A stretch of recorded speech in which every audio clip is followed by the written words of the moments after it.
All right, so let's pick it up where we left off in 4C. And so we started to talk about this idea of integrating even and odd functions. And so you recall the definition of an even and an odd function.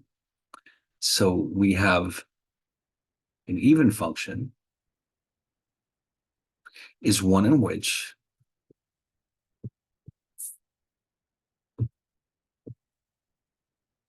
for all x in the domain,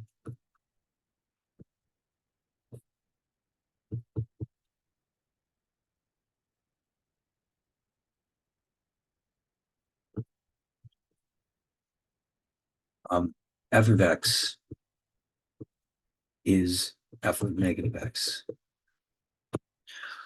So in other words, when you plug in x into this function, plugging in negative x will give you the same result.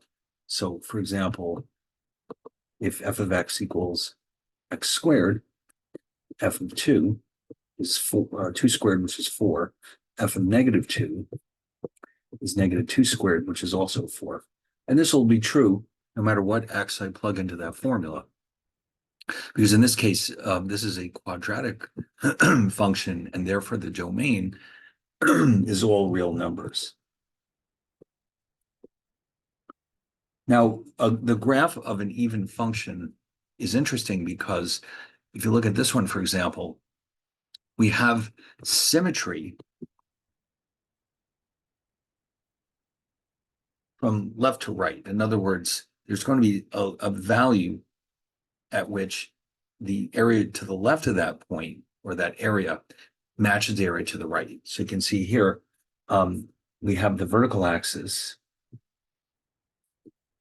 and on either side, this function, y equals x squared, is identical on the left side and on the right side. They're mirror images of each other. So the symmetry is from left to right. Now, as far as the odd functions go, once again, it has to be for all x in the domain.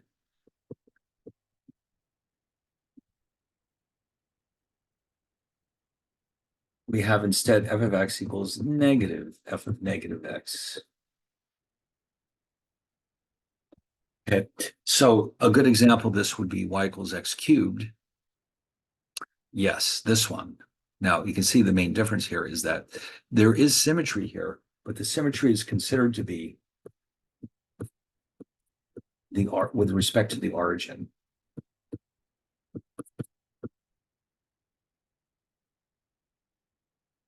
In other words, the first quadrant and the third quadrant could be defined as mirror images of each other. And so here, for example, f of 1, let's see, is 1 cubed, which is 1. F of negative 1 would be negative 1 cubed, which is negative 1. And therefore, negative f of negative 1 would be negative negative 1, which is 1. So we just got through showing that f of 1 matches negative f of negative 1. And that's what we mean by odd. In other words, in general, f of x equals negative f of negative x. And again, this will be true for any x. In this case, the domain, once again, is the entire real number line. So no matter what values we plug into y equals x cubed, we'll end up with the same result. So why are we bringing this up again now? Because sometimes with integration, we can take advantage of the properties of even and odd functions to make things a little bit simpler. Although, this isn't absolutely necessary, but, whenever there's an opportunity to simplify, you always want to take advantage of it. Now, we've already seen, too, somewhere in chapter 4, we discussed the idea that when we have something like this, if we have an interval a, b, and c, if I'm integrating over this interval, I can actually rewrite this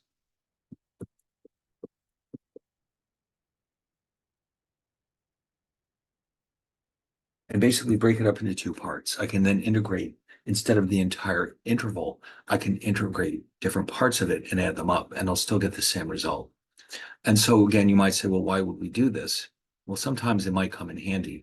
There might be reasons why this is helpful and makes things a little bit simpler. It's not necessary, but it's good to know that we can do this. So what that means then is that if we have an even function, and by the way, it's understood that in order for these results to hold, the function has to be continuous throughout whatever interval we're considering. And let's say that in this case, if you notice, instead of a and b, I've got negative a and a, which implies that these are equal distance from this 0. Okay. And so we're going to break it up again. We can actually do it like this.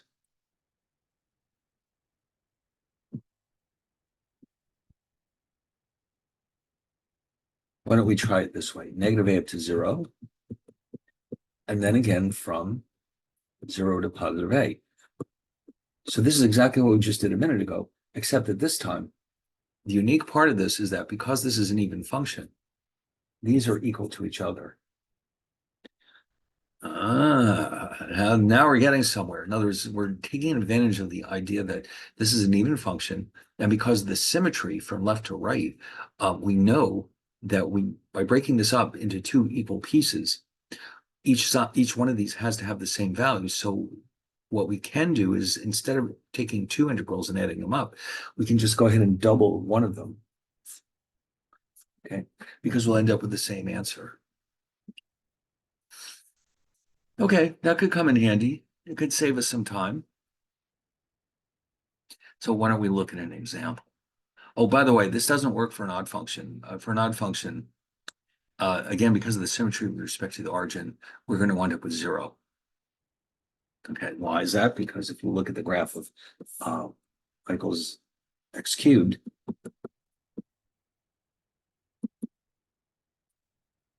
these areas add up to 0. They exactly offset each other. All right. So, and by the way, how do you recognize even and odd functions? Well, as a rule of thumb, if the highest exponent is even, it's probably an even function, although that it's not guaranteed because it depends on what the other terms are. But if the highest exponent is even, then there's at least a chance that it's an even function. If the highest exponent is odd, then there's a chance it's an odd function. Now, this one, I've already looked it up in Symbolab for you. This is the function 3x to the 8th minus 2. And you can see just visually that it is an even function. We see the symmetry from left to right.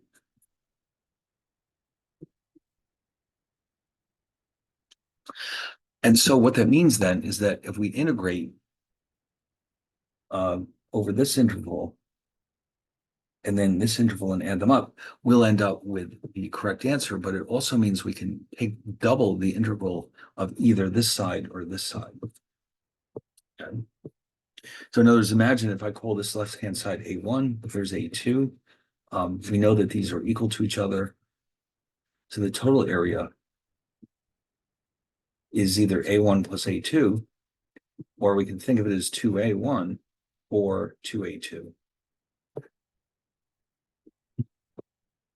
All right, so let's look at this one. Now we're going to do this in two different ways. We're going to do it the way it's written, and then we're going to use this approach by doubling one side or the other of our interval.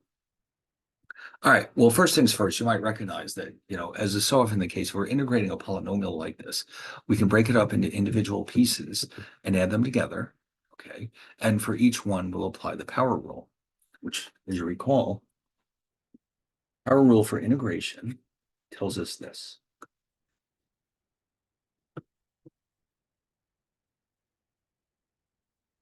Okay, so I notice I'm putting the C in there because this is an indefinite integral.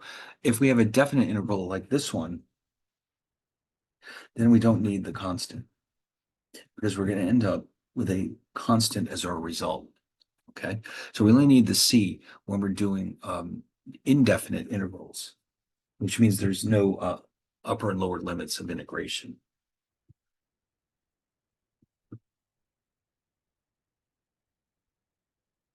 Also, just a quick reminder, based on this power rule, a couple of special cases. Oops, no, it doesn't. Equals X. And oh, yeah, there's a constant. Okay, these are two special cases you should keep in mind. So the integral of dx is just x. The integral of k dx is just k. Wait, no, sorry, it's kx. There we go. Now we're all set. Now, so here we've broken this up into two parts. The integral is between negative and positive 2. So because the integral itself is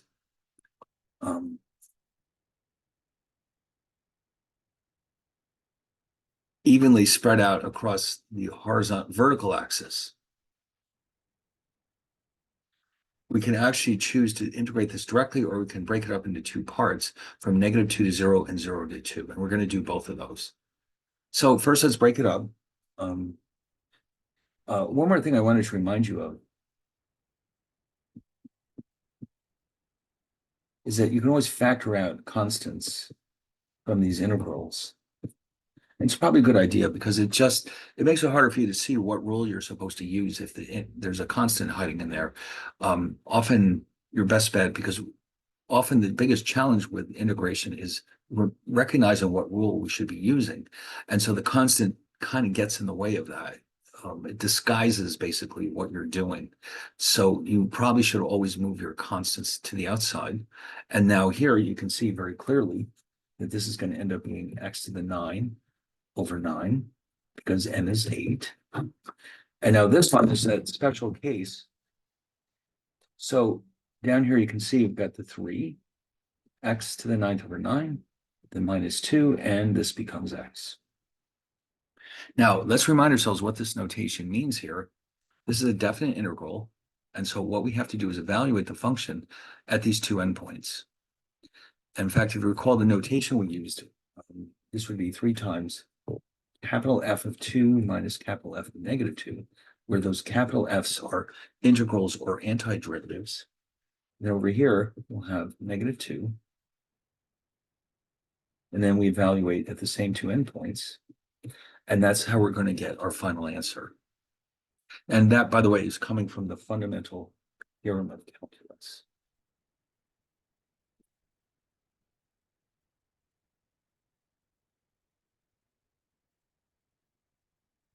All right, so let's copy this onto the next slide.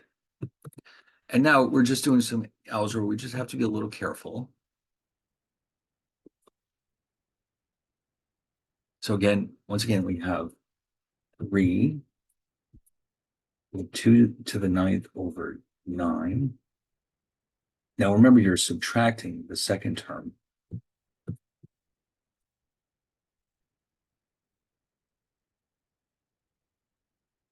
Well, this one is easy. It's just 2. So it's 2 in the brackets. It's 2 minus -2.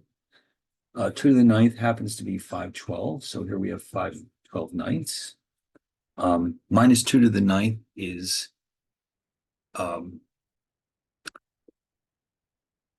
let's see, hold on.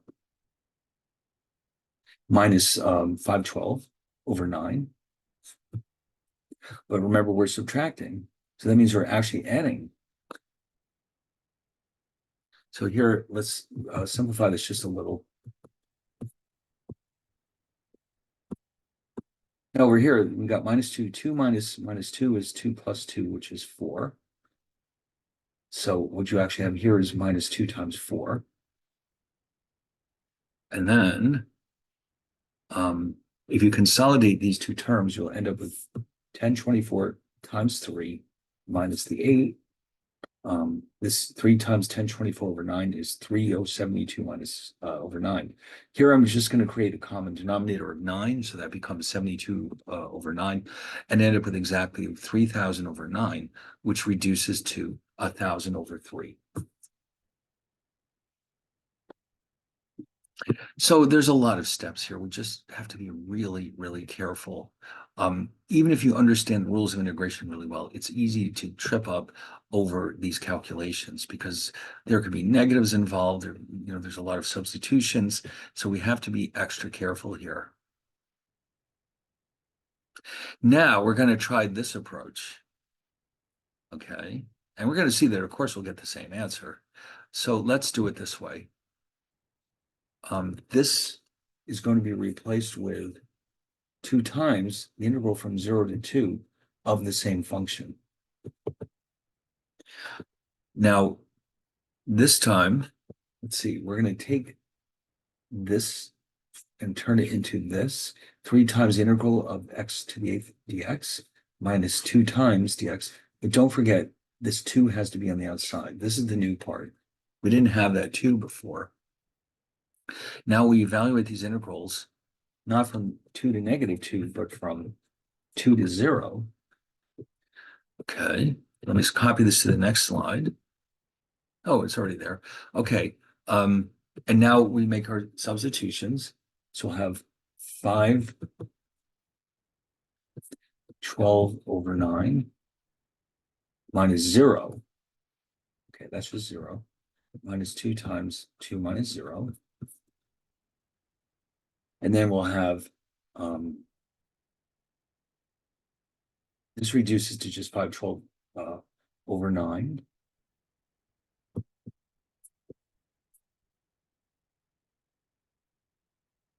And this is just 2. Okay, so here we have our 2. This now becomes 15/36/9. This is 4.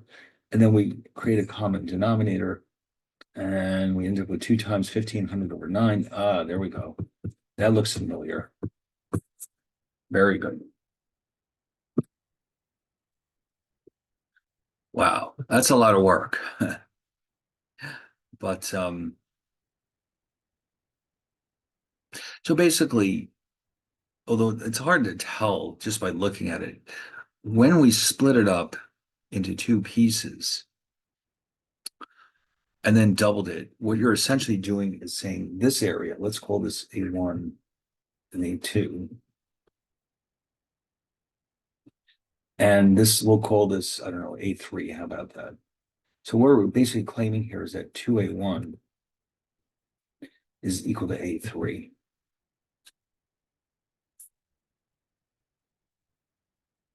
Okay, now we're ready for some really, this is maybe one of the, by a long shot, most important integral or integration techniques, the method of substitution. It can really simplify a lot of really complicated integrals. It's heavily used when we're integrating polynomials. And you can think of it in a way as the reverse of what we're doing with the chain rule.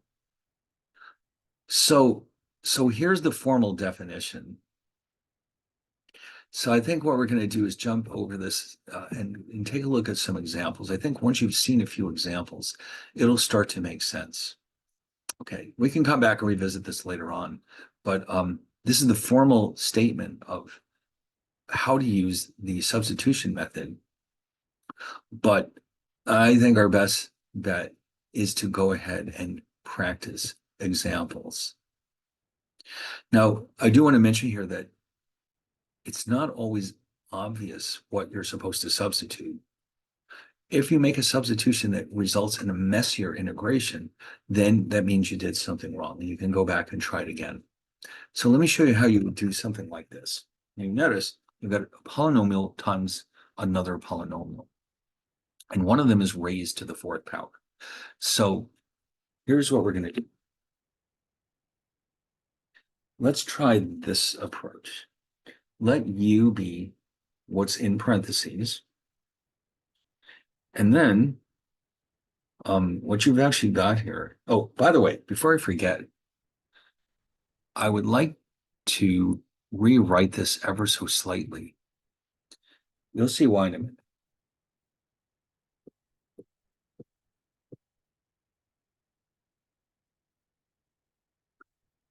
All right, so here's my plan. We have u. Now, if you notice, I'm not including the exponent. Now, I need to know the identity of du dx, and based on the power rule for differentiation, that will be simply 6x. But I'm going to rewrite this as du equals 6x dx, which I'm allowed to do. And so what I've actually got here is u to the fourth du. And guess what? That means we can use the power rule. Okay, except we're using u's instead of x's.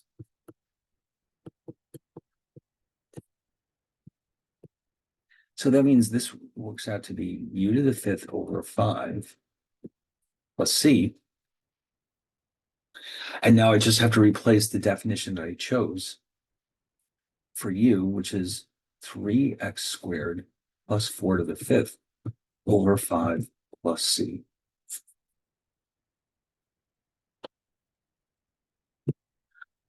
Oh, okay. So that, in a nutshell, is the method of substitution. So yeah, I mean, I went through all the steps here too, but now if you want to, you can confirm that this worked by taking the derivative of this expression and making sure it brings you back to the original function, which was 6x times 3x squared plus 4 to the fourth. Keeping in mind that when we differentiate this expression, the derivative of c will just go to 0. So it's really this that we're focusing on. So here's what we're going to do.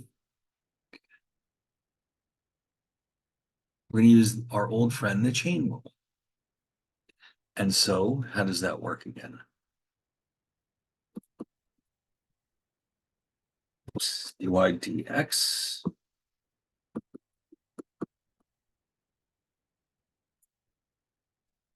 So now the constant got moved outside. That's always a pretty good idea. Let's have u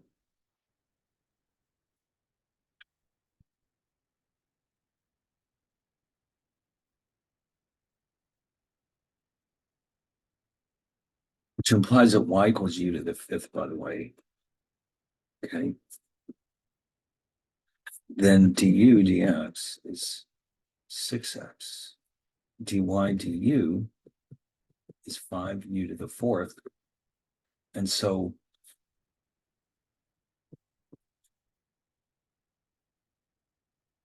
and that's again to the power rule.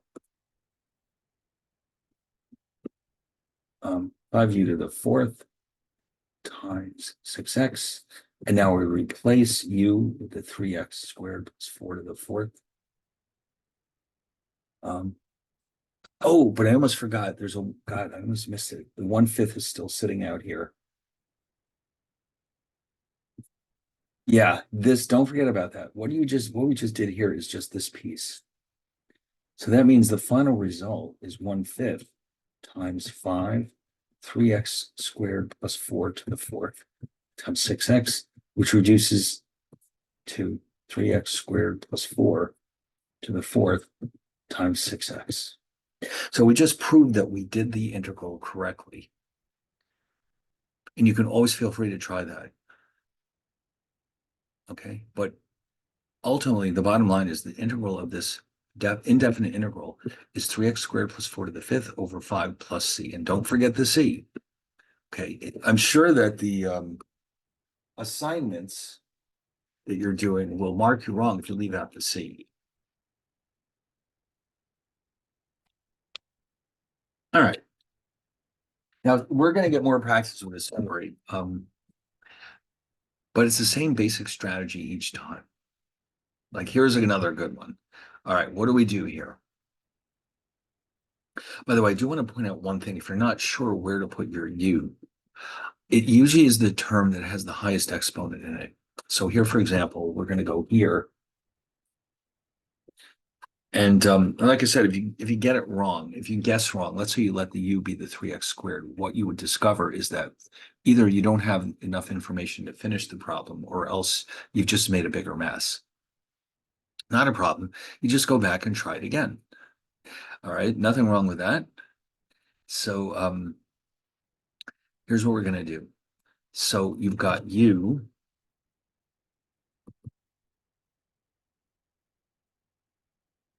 which implies that du dx is 3x squared, which implies in turn that du is 3x squared dx. So by the way, this is why, at least when you're first starting out with this stuff, just to avoid getting confused, why don't we try this? Just rewrite it.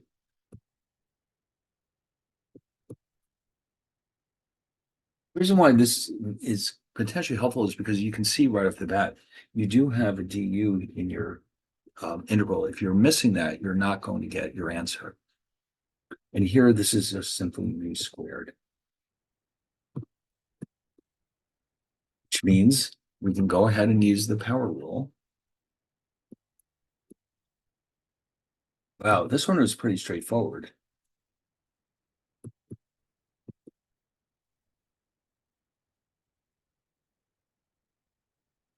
Oh boy, well that's so yeah, I mean, as long as you chose the right u in the first place. Okay, now we're going to see another one coming up next where it may not be so obvious what to do about the u. All right. And if you notice, we usually, when we define our u's, we often leave out the exponent. Okay, so that's a clue. Now here's one where we could try a couple of different things. And again, if you try the wrong one first, you'll just end up with an expression which is even more complicated than this one. And that would make you realize that you've done something wrong. So what we're going to do is this. Since the x, here we have x minus 1 under the square root sign, why don't we try this?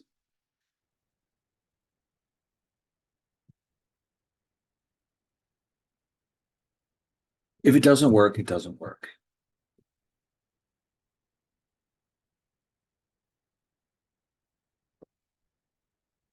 And so, what do we have?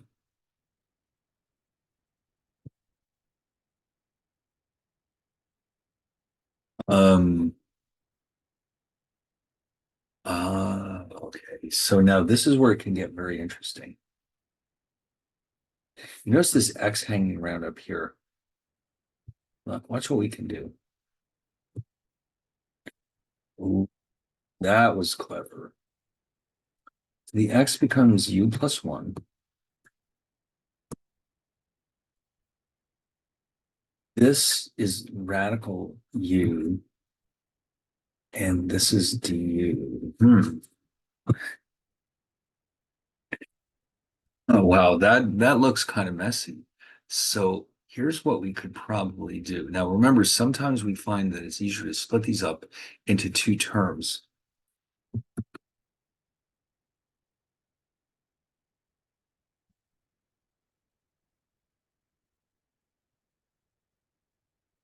Now, this looks kind of promising because at least now we're building ourselves up to a position where we can apply the power rule to the individual integrals. So let me just copy that one more time.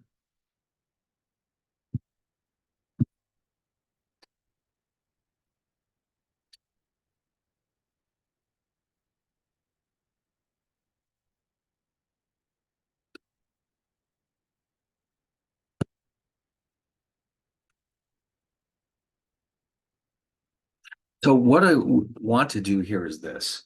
Well, let's rewrite this as u over u to the 1/2. And so remember the way this works is that a to the m over a to the n goes a to the m minus n. So that implies that here, there's an implicit 1 here. So here I have u to the 1 minus a half du. Now this one is just simply u to the minus 1/2 du. So I can rewrite this as u to the minus 1/2. Oh, sorry, positive 1/2.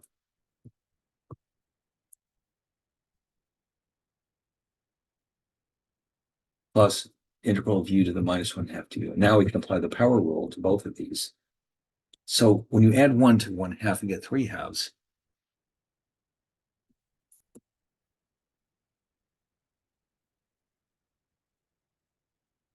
And remember, since we're combining two indefinite intervals like this, we only need a single constant. We'll save that to the end.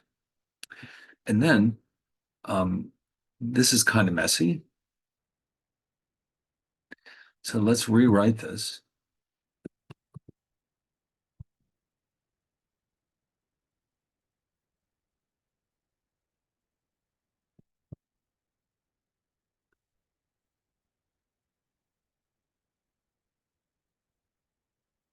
So dividing by 3/2 is the same thing as multiplying by 2/3.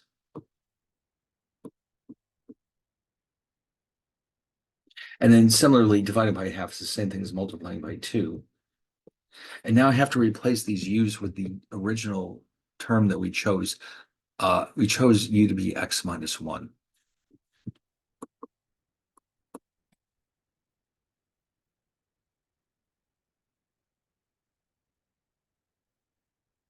And that's it. We're done. Oh, wow. Well, that was kind of a nightmare.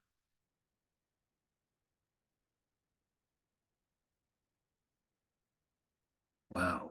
So the challenge there was taking this messy expression here and breaking it up into the two terms, the two separate integrals, where each one individually can be solved with the power rule. Now, that kind of thing takes a lot of practice. Um, and even here, it might not have been obvious immediately that we did choose the right u because we were stuck with this x sitting here. So, but x is a function of u, so therefore we can rewrite it simply as u plus 1. But it might have appeared that something was wrong. But even if it does, sometimes we can just algebraically rescue it by turning it into something simpler.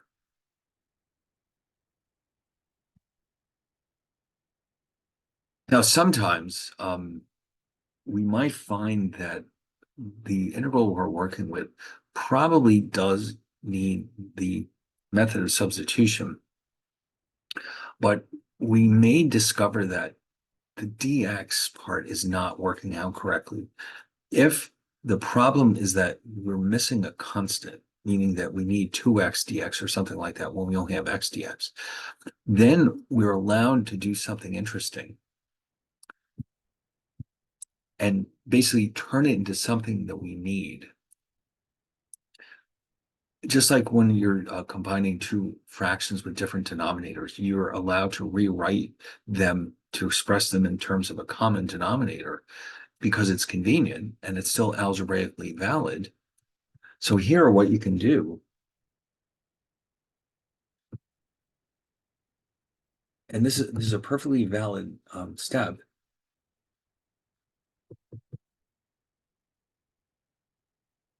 So you're probably wondering why would you do that? It's very possible that this would make it um, possible to use a rule like the power rule, which might not have been possible the way it was originally written. So in other words, we sometimes think of this as supplying a constant. And really, it is no different than creating a common denominator when we add or subtract ratios. So anyway, let's look at this one. So we usually go right for the messiest expression when we look for our u. Let's try this.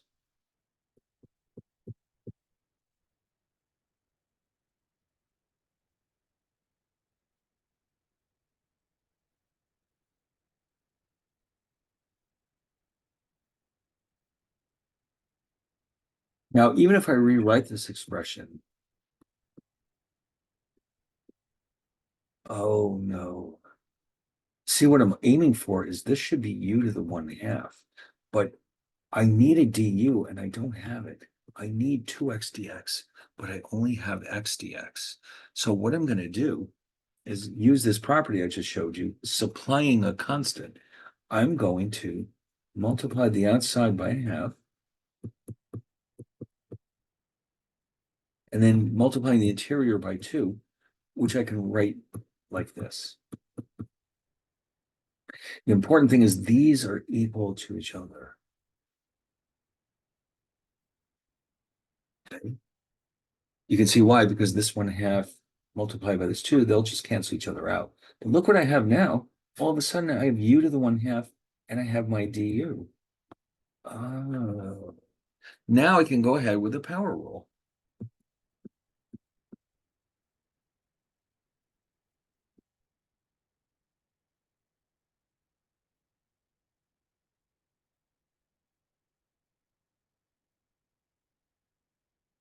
And of course, don't forget to replace u with whatever definition you chose. In this case, it's x squared minus 5.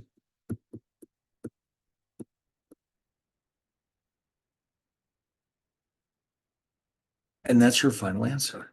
2/3 x squared minus 5 to the 3/2 plus 5. Oh my God. So you can see,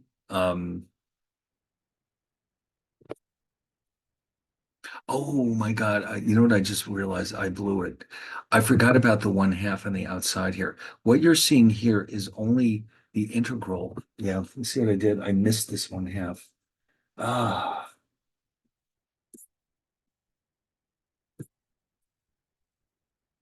so that means all of this actually equals 1/3 x squared minus 5. It's so easy to do something like that.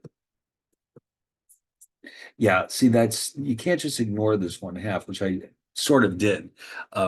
So whatever my final result was, I still need to multiply that by that 1/2, and so now it's correct. Okay, so you've got to be so careful with these. There's so many steps going on, and it's easy to lose track of. Let's say there's a constant out there somewhere, so we have to be extra, extra careful with these. All right, so now let's try this next example. And by the way, when we're done with this chapter, we'll do another problem set and go through some more of these because this is the kind of thing that you'll get good at it with practice, but we do need to practice.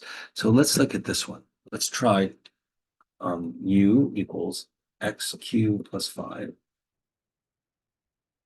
du. X is 3x squared. Du is 3x squared dx. I don't have that, do I? I can rewrite this. I'm missing the 3. So I'm going to rewrite this as 1/3.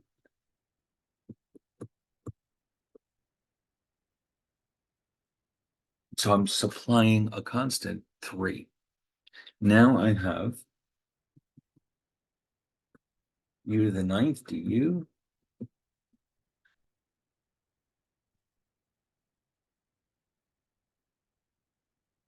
So it's u to the 10th over 30 plus c, which is x cubed plus 5 to the 10th over 30 plus c.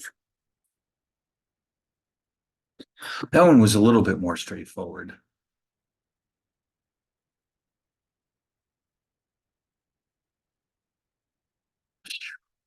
Oh my God. So anytime you have an expression like this, a polynomial multiplied by another polynomial where the highest exponent is lower, chances are you're going to use the method of substitution. Now, the method of substitution can be used for other cases as well. It can be used, for example, for trig functions, but it's very straightforward when we're using it with polynomials like this. So, but we'll never really stop completely using it. Some of the techniques are meant for very specific cases, but some of them like this are useful in a huge variety of cases. So that's why we introduce it first. Okay. May not be the most straightforward one, but it is maybe one of the most important ones. Now, in part 4D, we're going to focus more of our attention on exponential and logarithmic functions. So here's some basic results that you need to know. The integral of e to the x dx is e to the x plus c. And the integral of a to the x dx, where a is just some constant, is a to the x over log a plus c. So I'm not telling you you have to memorize these, but it will be awfully helpful if you do. Okay, and they're in the chart. I showed you the other day, there is a chart in the book that has a huge list of all these integral rules. You might want to think about making up a little list of your own for the ones that you'll see on a regular basis. So these would definitely be on that list. Okay, now even here we can use the method of substitution, even though these are not polynomials. So for example, see now, if it was e to the x, we'd be all set. But sadly, it's not. What do we do now? Well, why don't we try this? How about if we let u be negative x? Then du dx is negative 1, and du is negative dx. So we have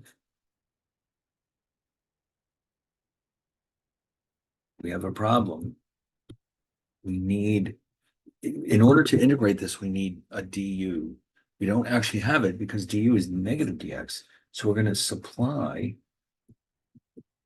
a negative 1 by doing this. Negative integral e to the u negative dx. I haven't changed anything. I multiplied the outside and the inside by negative 1. Now, though, look what happens.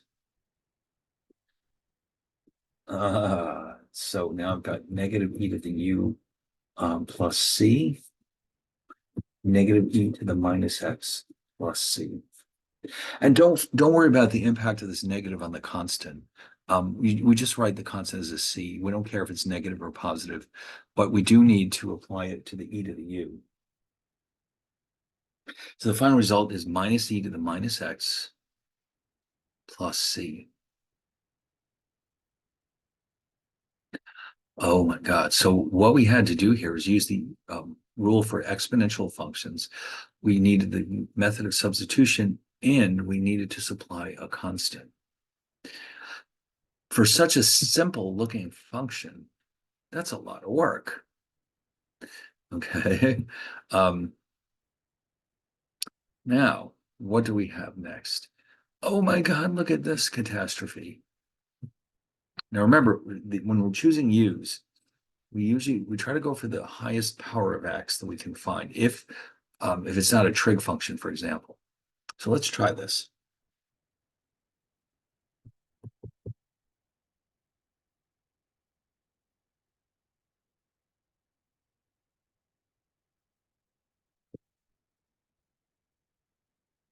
Okay, now we can rewrite this as e to the minus 2x cubed x squared dx. We need that negative 6, don't we, to turn this into e to the u du, which is what we're hoping for. So let's supply it.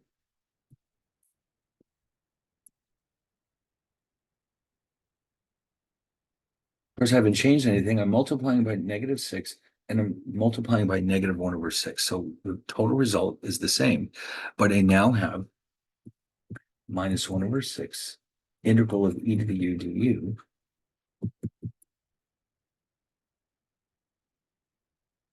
And I end up ultimately with negative 1/6 e to the minus 2x cubed plus c.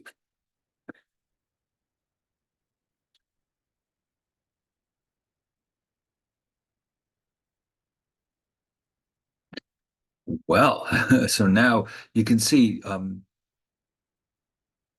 now, by the way, what if you'd accidentally chosen u equals x squared? Well, you would have realized pretty quickly that you're not getting anywhere. In other words, you would have come down to this du dx, and you would have realized that you don't have what you need, and it's not even close enough that you can simply supply a constant. Okay, you'd be missing an x or something, and that you can't directly supply. You can only supply constants. Okay, you can't just jump in there and start multiplying and dividing by x's. What you need to do, you can only do this with constants. All right, now look at this mess. Oh boy. So now we saw something kind of like this before.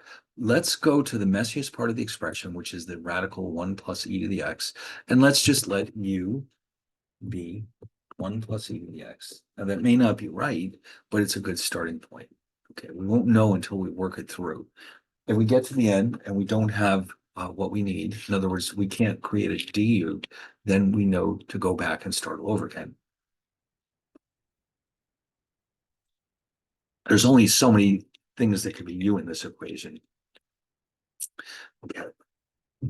So du, and of course, the derivative of 1 is 0. The derivative of e to the x is e to the x.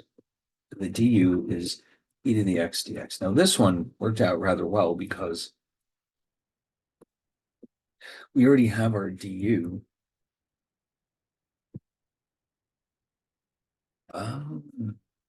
That worked out rather well. And so now, of course, we can rewrite this as that's going to give me u to the 1/2 over, oh, sorry, u to the 3/2. Remember, we're using the power rule. And now, oh boy, I'm out of space. Let's put it up here. That is the same as 2/3 u to the 3/2 plus c. And remember, u is 1 plus e to the x. And there is our result.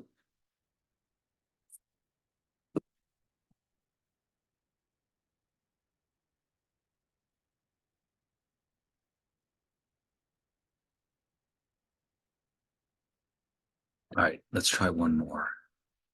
Man, there's plenty of examples here because we're going to need them. Oh, here we go. So it looks like the messiest part of this expression is 3e to the x minus 2 squared. Let's try this.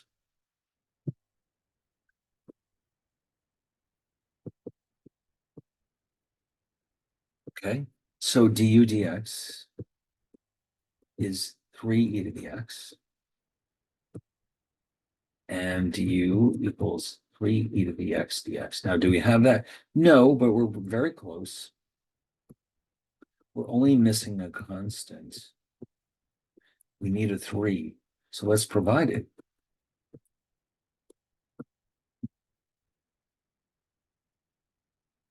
So what we end up here with is sol du, this is u squared with 1/3. Ah, okay, so let's move on to the next slide. So you're providing your own constants. It's kind of like when you go to a restaurant and you bring your own drinks. Some of them allow you to do that.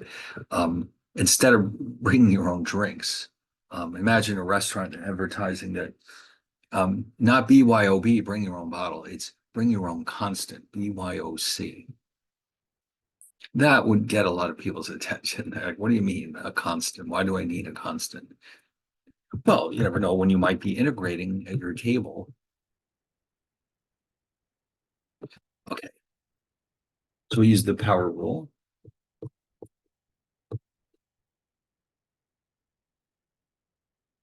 And of course, remember, we defined u to be 3e to the x minus 2. That's our answer.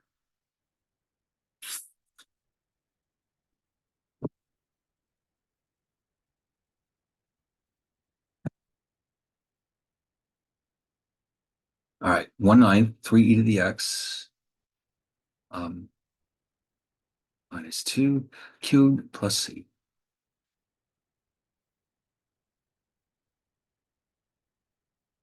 All right, let me save this thing before I lose my work.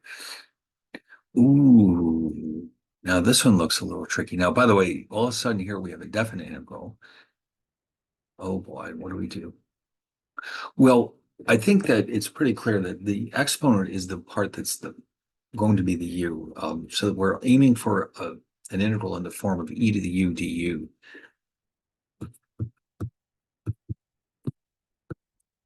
Let's try u equals 1 minus x du dx.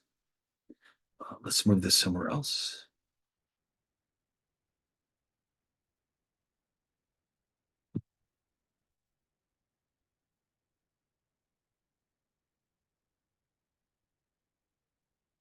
Okay, so we're in pretty good shape. The only thing that's missing is the negative.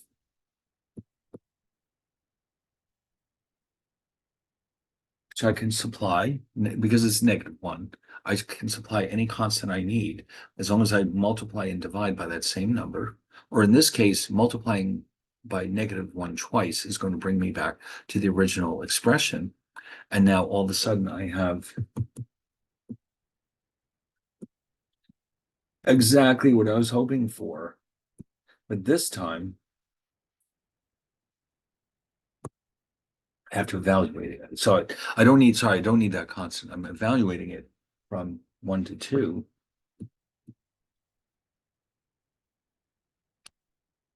Okay, so let's find out what that is. Well, first we need to substitute out the u. Negative e to the u from 1 to 2, but the u, remember, was 1 minus x. Okay, so what we're going to do,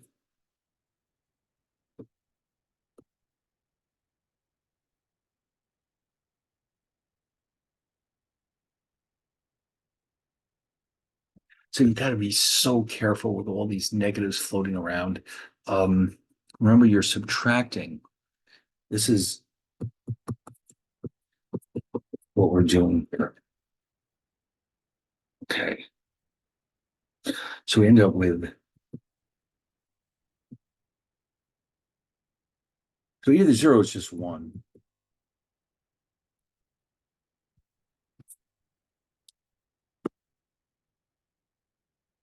And if you prefer, you could rewrite this, for example, as -1 over e, or you could rewrite it as 1 minus 1 over e. It all means the same thing.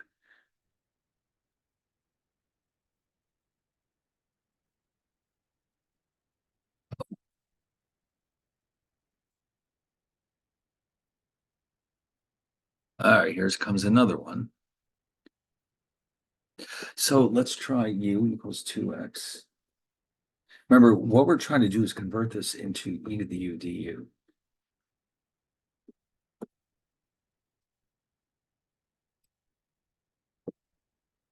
So again, you can see we do need to provide a constant.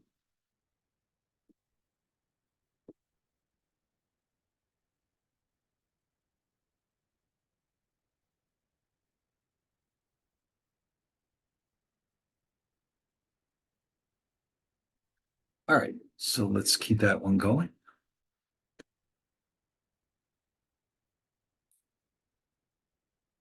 1/2 integral from 0 to 2 e to the u du. We don't need a c here because it is, after all, a definite integral. And remember, u is defined as 2x.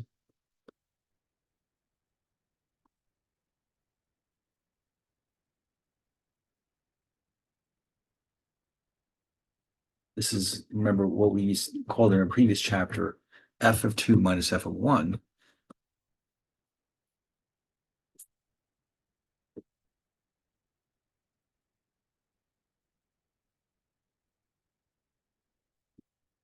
Okay. So e to the 0 was just 1, of course.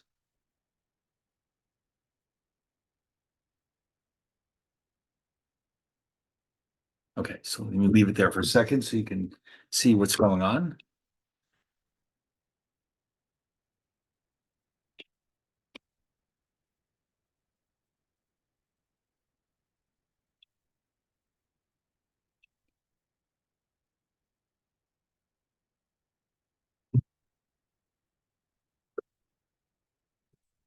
All right, so you're starting to get the sense of how this method of substitution works, I think.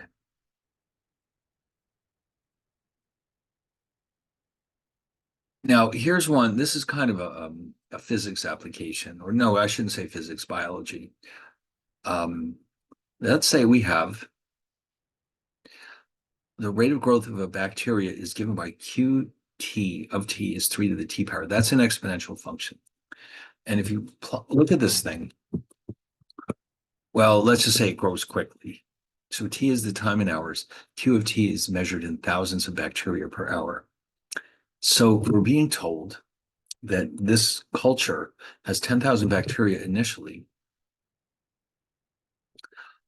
what is the function of Q, which you notice it's capital Q, which means we're taking the integral of this function that gives the number of bacteria at any given time. Now, so in other words, what they're saying here is that the integral will tell you how many bacteria there are in your colony at any given point t.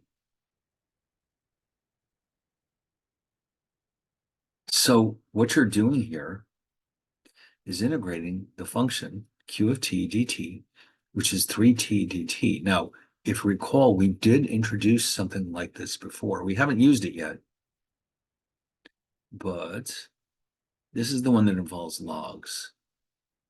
Let me go grab that rule real fast. Here we go. So you've got some constant raised to a variable power under the integral sign, and that means we're going to use this rule. We may or may not need the method of substitution, but this is definitely going to take place. So in other words, what we're seeing here is that we have 3 to the t. So actually, based on this rule,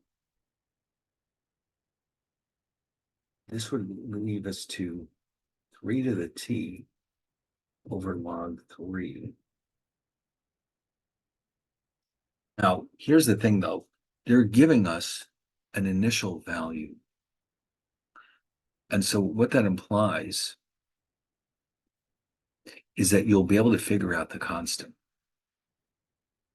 So how does that work? Okay, well, first of all, the integral, the qt, initially is equal to 10,000.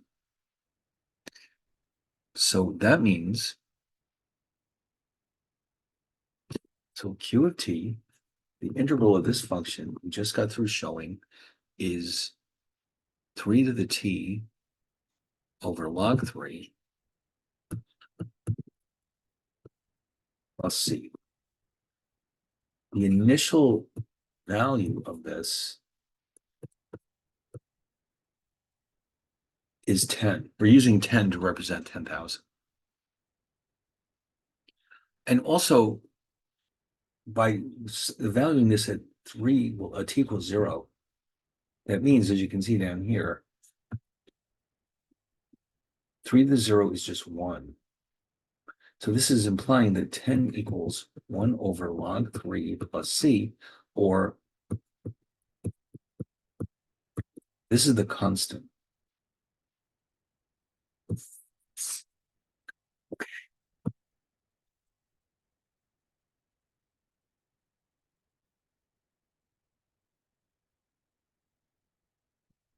Of the problem. Okay, so in other words,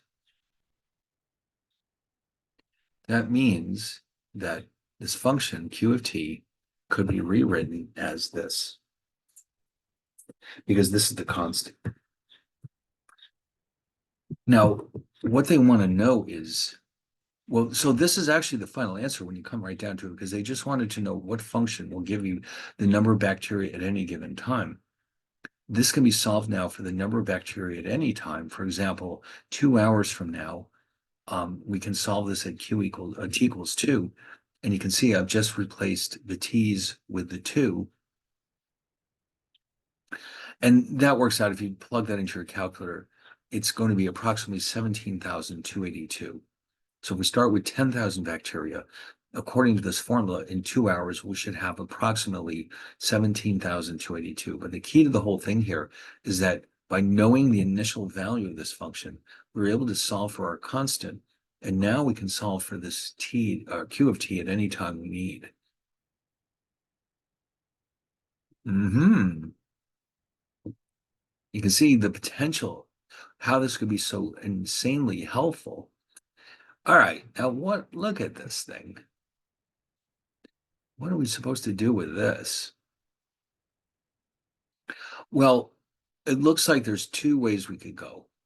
U can either be 1 over x, or it could be the x squared.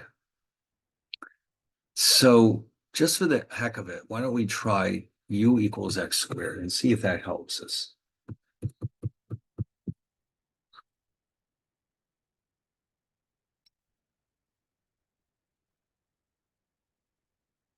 So that's, in a way, it is kind of helpful,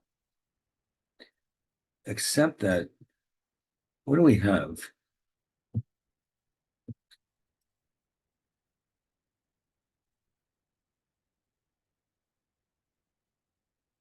Oh my God.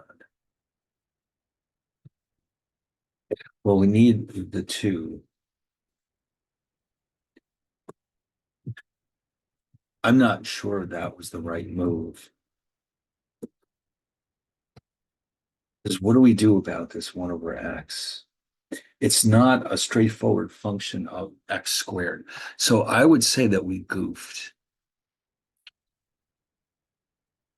Probably we should let u be um, 1 over x, or x to the minus 1. Okay, so you can see this is what I was saying before. Yes, we can try u equals x squared, but you can see, how is this any simpler than this? It's not. So let's try it again.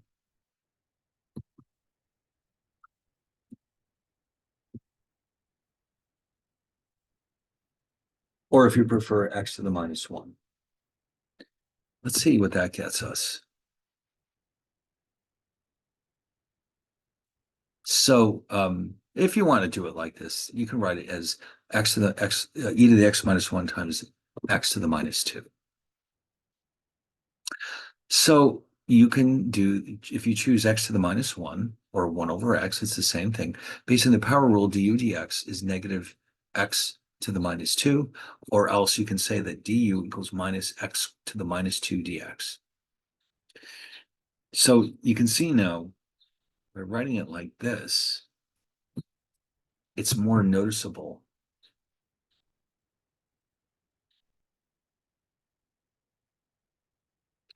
that we may have actually accomplished our objective without too much pain,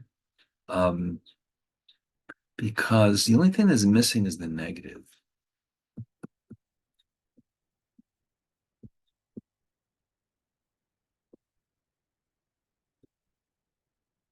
Because all of a sudden, this is our du, and then this is e to the u. Huh. So, well, that's pretty, but don't forget, this is a definite integral. It has to be solved or evaluated. And so this is where we are. And so we're going to, now, first of all, remember, the integral of e to the u du is simply e to the u plus c if it's a definite integral. So here,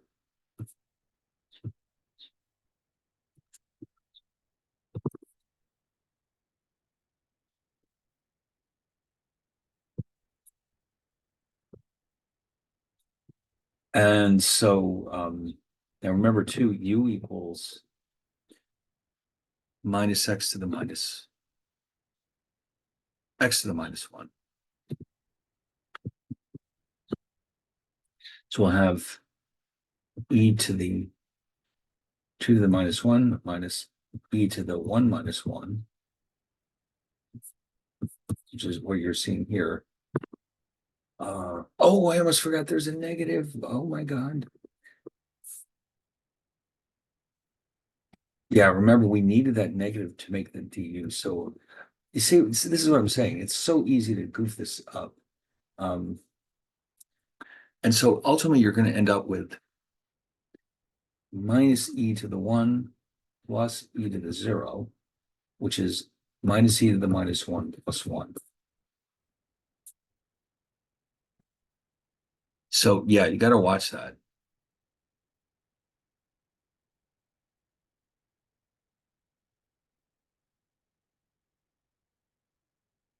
Oh, no, no, no. This is not right. This is, hold on a second.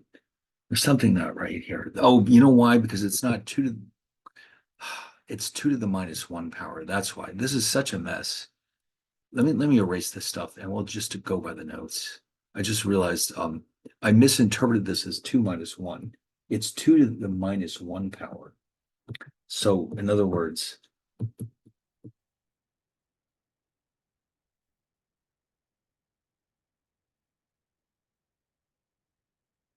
Okay, that's better.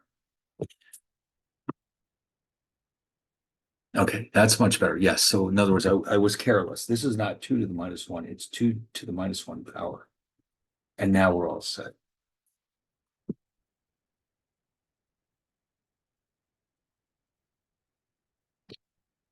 Oh my God. Now this one, ooh, okay. Well, this one actually looks probably worse than it is. Let's see, what could we do? Well, let's try u equals x cubed.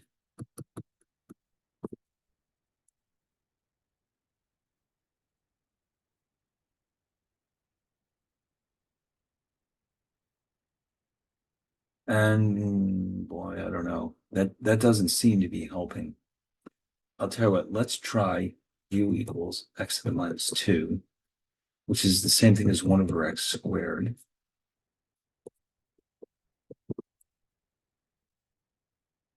Now, it may not look like it, but this is helping. And here's why.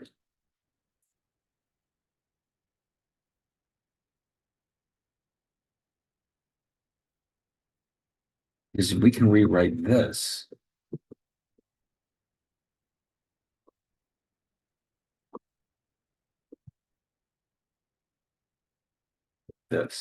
And so you can see we will have our dx, except we're missing the -2. So let's do this. Let's provide, we'll put -1/2 out here.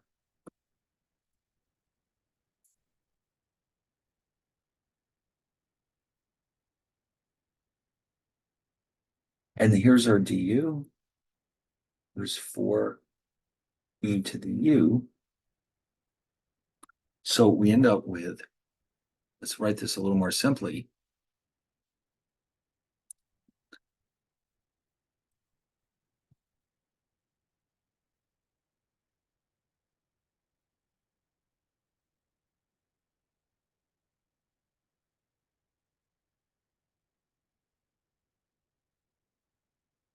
Now, this 4 can come on the outside here.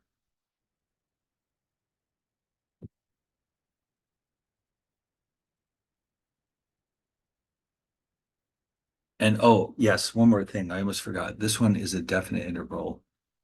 One from 1 to 2.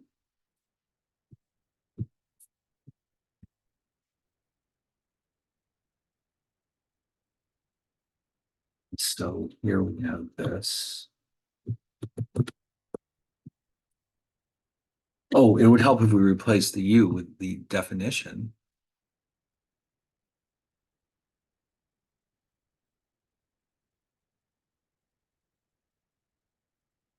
And that was x to the minus 2.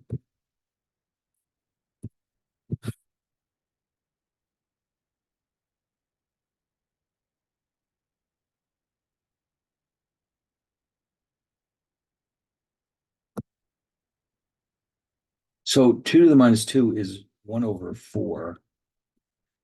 And then this is just 1 over 1. So that should do it.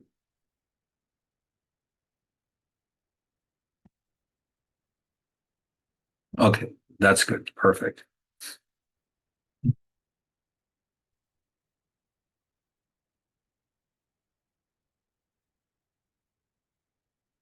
All right, so we spent so much time now with exponential integrals. Why don't we spend a little bit more time with logs? Okay, they're awfully, awfully important. So here are your 3 basic rules with logs. Now, we started to mention this once before. The integral of 1 over x, that's the exception to the power rule.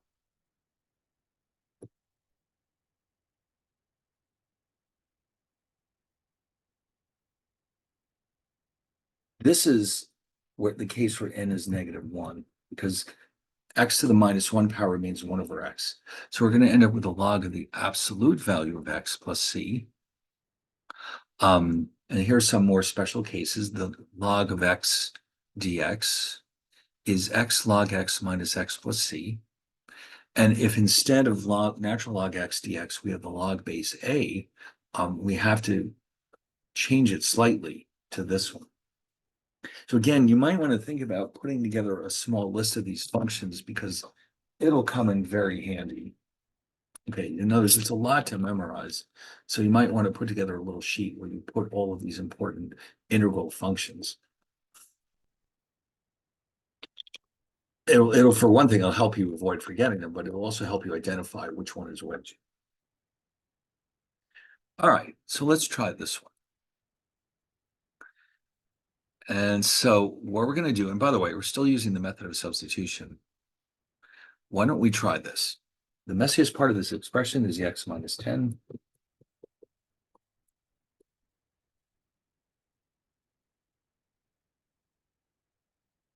So what do we have? 3 over u du. Let's move the 3 out here. And we'll recognize that that is this one. Okay. It's just that it's u instead of x. So we're going to have 3, that a log of absolute u plus c. And then we replace the u with x minus 10. And that's it, we're done.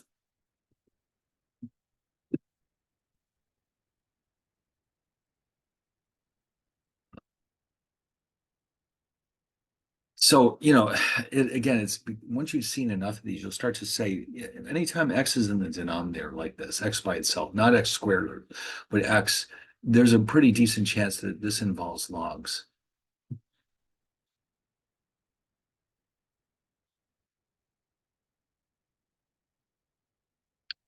So like similarly, let's look at this one. So let's try u equals x plus 2. What am I saying? Du dx is 1, and therefore du equals dx. So what do I have here? So right away you recognize this, either 1 over u du or simply du over u as the log.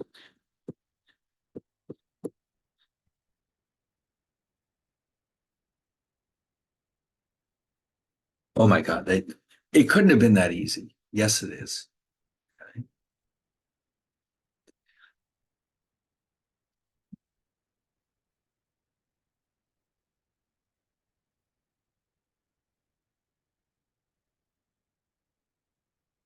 Now, we're going to look at some other cases. We're going to look at what are called rational functions, which simply means a ratio of two functions, two polynomials typically. Now, what's going to happen here is the approach will depend on the size of the leading exponents, as they're called, in the numerator and the denominator. Okay, so what are we supposed to do with this one? That's a very good question. Well, one possibility is to write it like this.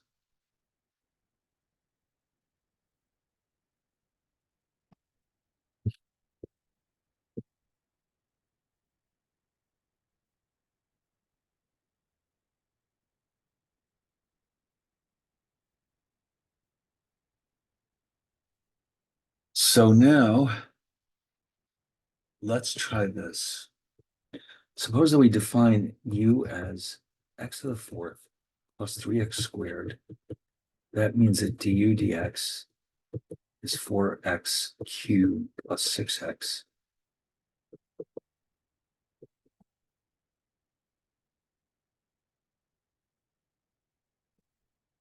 Oh, no. That doesn't seem to have helped, does it? Well, then maybe we'll try something different.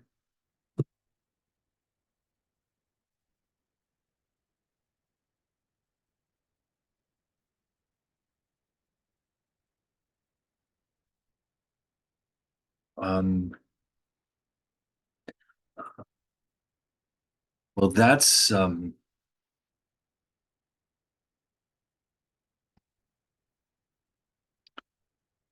actually because of this -1 exponent.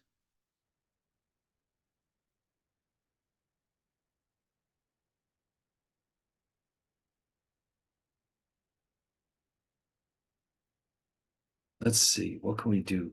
In other words, we're not necessarily at a dead end. Because if we, let's say we do keep this as our X, as our U rather.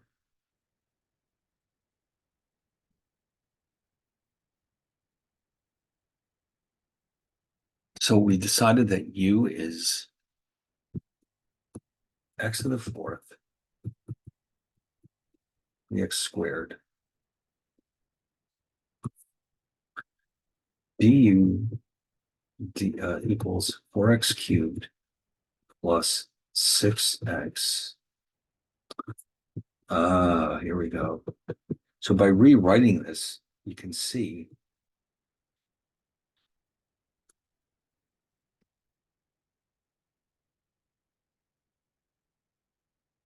that this is the same thing as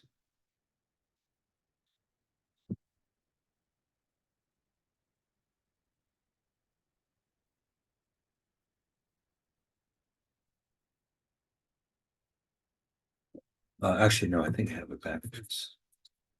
Um, this needs to be doubled. So what I'm going to do is this.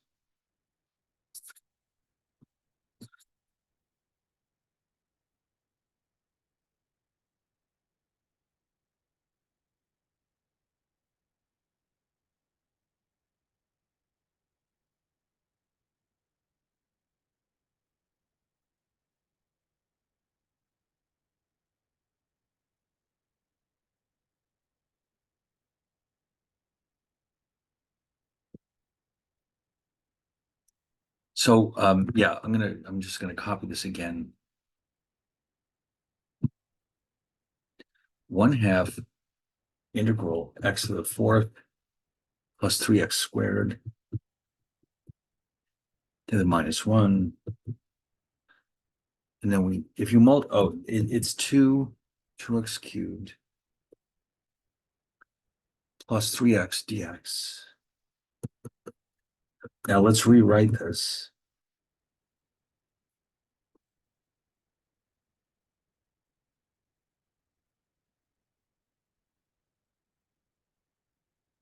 Okay, so because remember we chose to define u as x to the fourth plus 3x squared, and du is 4x cubed plus 6x dx. We actually have now 1/2 u to the minus 1 du.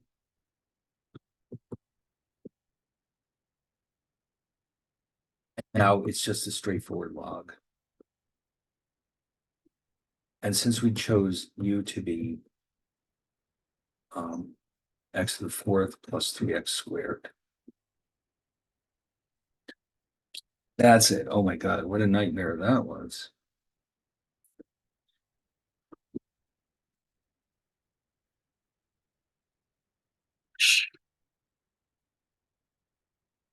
Yeah, I mean, when you first choose the u here, it looks like you're going nowhere, but then it turns out that the du is a multiple of what you actually have here. So again, you can supply your own constant. That wasn't obvious right away, that's for sure. Oh, now this is a straight ahead application of one of the 3 rules that we introduced here. This is the log, but not the natural log. So remember, if you go way, way back here, this is just a straight ahead rule.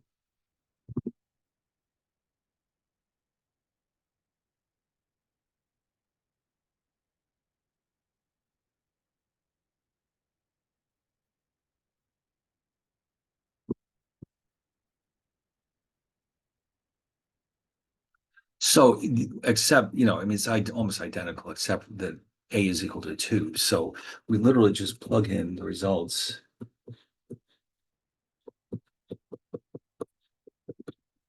And that was pretty straightforward, but it means that we had to recognize what rule we're using, of course. It didn't involve substitution at all, which is kind of refreshing.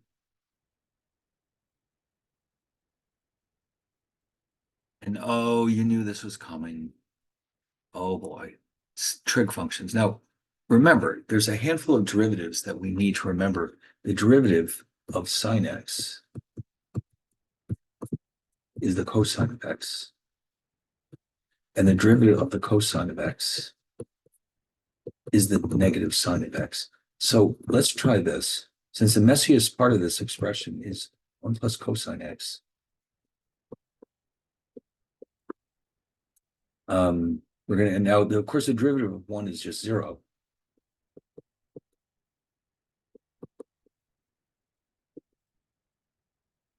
Okay, so we need a negative here.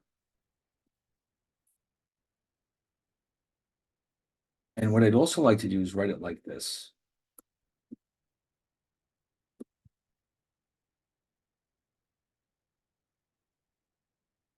See, it's algebraically the same thing. But now you can see that this is 1 over u du.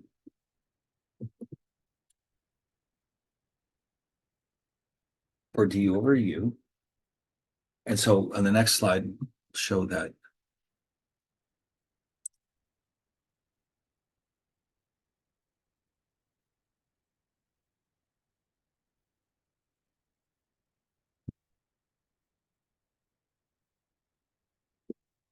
It's the log of u evaluated, negative the log u, from 0 to pi over 2. And u, remember, we defined to be 1 plus cosine x.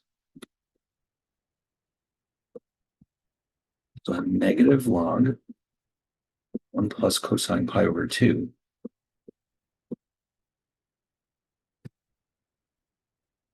minus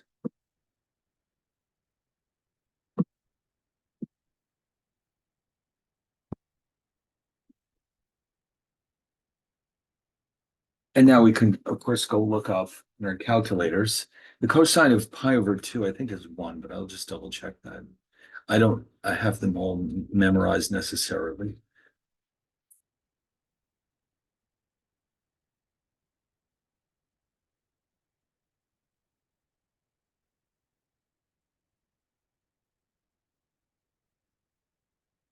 No, it was 0.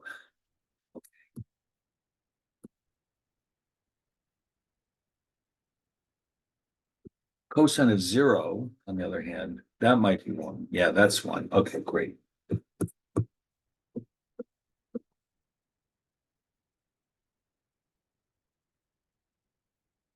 Remember, the log of 1 is just 0.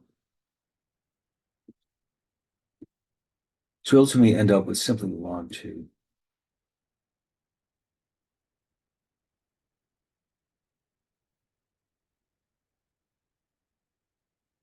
Ooh. So this one, if you're going to use this technique with trig functions, you got to try to remember some of the basic derivatives so that you'll recognize it when you've got the right du.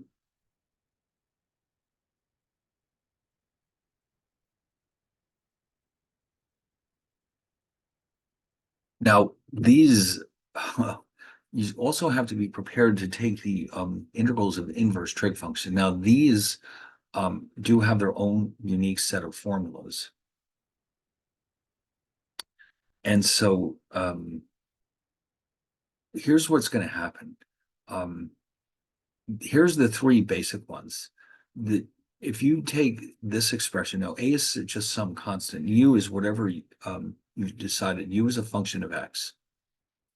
Whatever u happens to be, if it's in the form du over radical a squared minus u squared, that means you're going to wind up with an arc sine, u over absolute a plus c. If you have this, a squared plus u squared, this will be a result. And there's many others too. I just picked 3 that you might run into. If you go to the book and the table back there, you'll see them all. So like here, for example, we have, now here you can think of this as if you let a be 1, this is a squared. And if you let u be x, then this is u squared. Then what you have here is Oh, by the way, if u is x, then du is simply dx. You have du over radical a squared minus u squared. And we just got through seeing that would be this first case.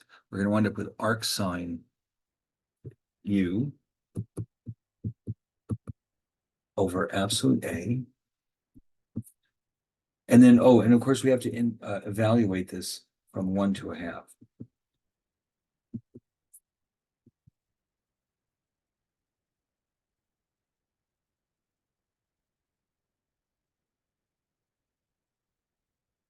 So it's basically just the arc sine of x.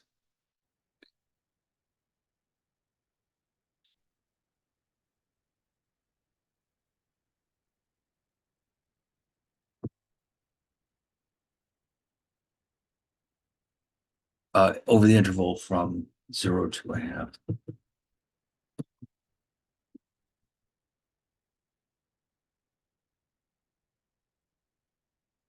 All right, so then what you need to do, though, is go to your calculator and find the arc sine. Now, no matter what function or calculator you have, you should have the arc sine formulas on there. I'm not so sure if it's on the iPhone, but it's definitely in the TI-84. So if you're looking, it's on the TI-84. It's the second button, the second function directly above sine, cosine, and tangent. So, for example, the arc sine of 1/2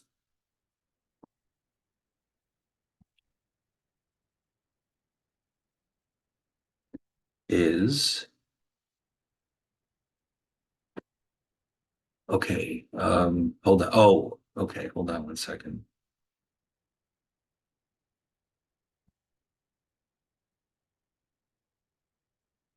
I over 6.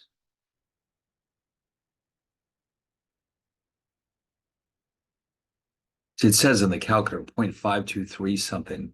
So I'm going to confirm that that's pi over 6. Yeah. Okay. The arc sine of 0 should just be 0, I think. Yeah.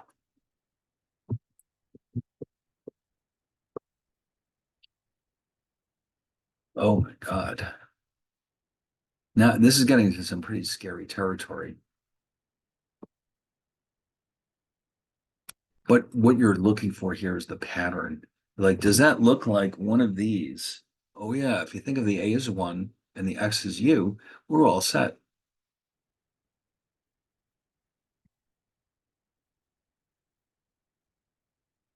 Now this one, if you try, let's say A is 2, A squared is 4. If you let U equal 3x, so you do have,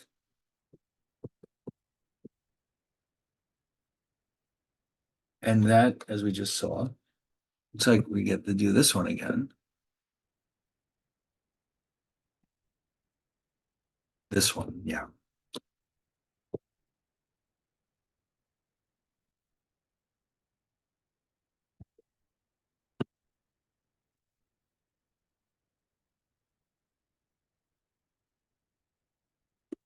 All right.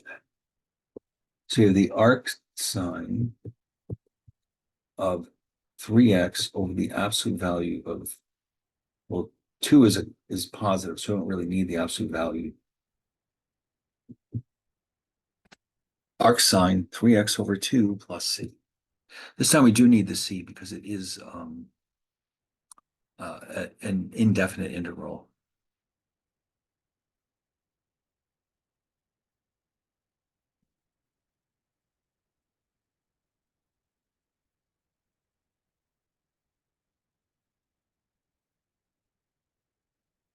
Oh, wait a minute. I just realized, no, there's a problem here. You know what it is?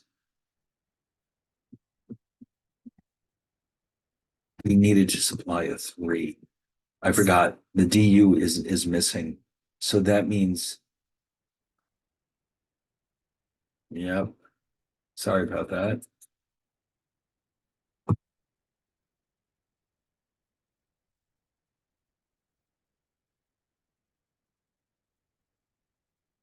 Okay, now it's all set. So it's going to be 1/3 of the arc sine of 3x over 2. And but yes, we still need this. So I goofed. I forgot about the du. So yes, the du is 3 dx. We need to supply a 3, and we're all good. Okay. Let's try this one. Now, this one looks a little different. Let's say a is 1, u is 2x, because u squared would therefore be 4x squared, and du dx is 2. Du is 2 dx. So same thing. We need to supply a 2. So I'll write it like that, and then I have 1/2 du over a squared plus u squared. So let's see which case that is.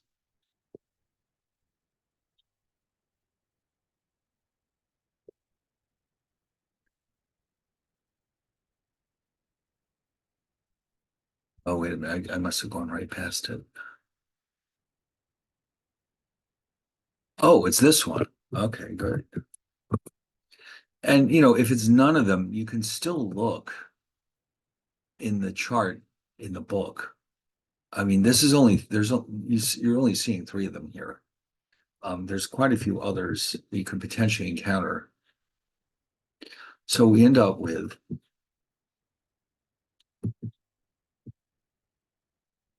1 over a, which is just 1, arctan u over a. So we end up with 1/2 of the arctan of 2x plus c.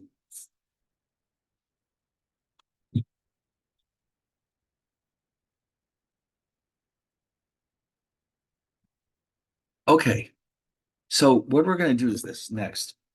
Given that we need a lot of practice, I will be posting a problem set like I did for the last couple of chapters. So our next session, we'll just go over those practice problems, and then we're going to move into 5, where we're going to be looking at, we're going to be focusing more on logarithmic and exponential functions. Okay, we're going to tie all this stuff together, and but the focus is entirely on exponential and logarithmic functions.